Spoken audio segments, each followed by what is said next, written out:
دو نقصانات بیان کر کے معذرت کے ساتھ دو نقصانات بیان کر کے میں اپنی بات کو ختم کرتا ہوں۔ پہلا نقصان یہ ہے کہ صلہ رحمی نہ کرنے کی بنیاد پر یا رشتے توڑنے کی وجہ سے انسان اللہ کی رحمت سے محروم ہو جاتا ہے۔ دوسری چیز یہ ہے کہ اللہ کی جنت سے محروم ہو جاتا ہے۔ تیسرا نقصان یہ ہے کہ ایسا شخص نہ اللہ کی جنت کے اندر داخل ہوگا اور نہ ہی ایسے انسان کی نیکیاں اللہ رب العالمین قبول کرے۔ اللہ کے رسول کی صحیح روایت ہے، تُورَضُ أَعْمَالُ بَنِي آدَمَ يَوْمَ الْخَمِيسِ فَيُغْفَرْ لِكُلِّ عَبْدٍ لَا يُشْرِكُ بِاللَّهِ شَيْئًا۔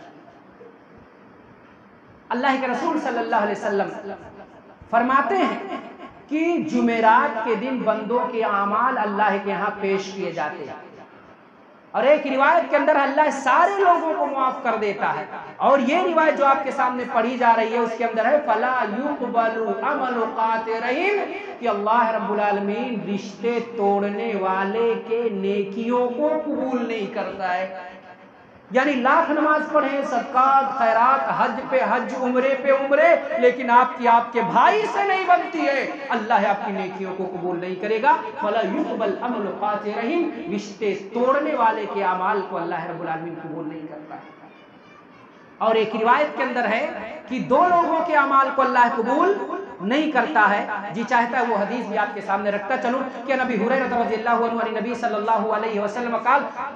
تفتح ابواب الجنت یوم الاثنین و یوم الخمیس فیغفر لكل عبد لا یشرک باللہ شیئا الا رجل كانت بینہ و بین اخیہ شحنہ فیقال انظروا هذین حتی یستلیہا انظروا هذین حتی یستلیہا۔ رواہ مسلم فی کتاب البر والصلۃ والآداب۔ مسلم شریف کی روایت ہے، جناب محمد رسول اللہ فرماتے ہیں کہ ہفتے میں 2 دن جنت کے دروازے کھلتے ہیں، سوموار کے دن، جمعرات کے دن، اور پھر سارے لوگوں کو بخش دیا جاتا ہے، صرف 2 لوگوں کو اللہ رب العالمین معاف نہیں کرتا ہے، ان میں سے ایک آدمی جو مشرک ہو، اللہ کی عبادت کرتا ہو اور مزاروں پر جا کر کے بھی سجدے کرتا ہو، غیر اللہ کے سامنے سر جھکاتا ہو، اس کو ایسے شخص کو اللہ نہیں معاف کرے گا، نہیں بخشے گا۔ اور دوسرا آدمی جس کی اس کے بھائی سے نہیں بنتی ہے، اس کے بھائی کے لیے اس کے دل کے اندر کینہ ہو، بغض ہو، عداوت و دشمنی ہو، ایسے شخص کو اللہ رب العالمین نہیں معاف کرتا ہے، مہلت دیتا ہے کہ فرشتوں جاؤ اسے مہلت دو، بات کر لیتا ہے تو ٹھیک ہے، بات کر لیتا ہے تو ٹھیک ہے، اس کے اعمال مقبول ہو جائیں گے، لیکن بات نہیں کرتا ہے اور اسی حالت میں اس کی موت ہو جاتی ہے۔ جناب محمد رسول اللہ کی صحیح روایت ہے کہ جس نے اپنے بھائی سے 3 دن سے زیادہ ترک تعلق کر دیا، بات چیت بند کر دیا، اسی حالت میں اس کی موت ہو جاتی ہے، ایسا آدمی دخل النار،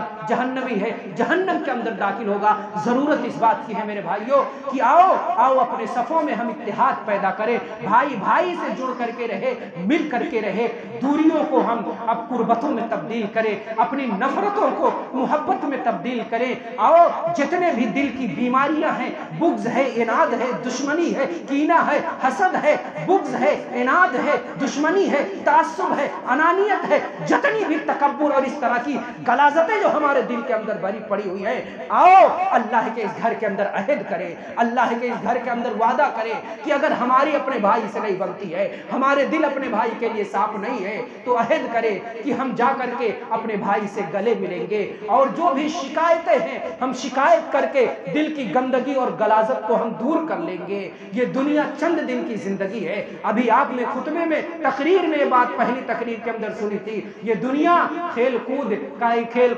اور ایک تماشا گاہ ہے، یہ دنیا چند فانی ہے، یہ دنیا ختم ہونے والی ہے۔ آخرت کی زندگی جس کو بقا حاصل ہے، دنیاوی زندگی یہ فنا کے گھاٹ اترنے والی ہے، لہٰذا ہم اس بقا پہ فنا کو ترجیح نہ دیں۔ عقل مند کی علامت یہ ہے کہ بقا کو فنا پہ ترجیح دیتا ہے، اور جو بقا پر فنا کو ترجیح دے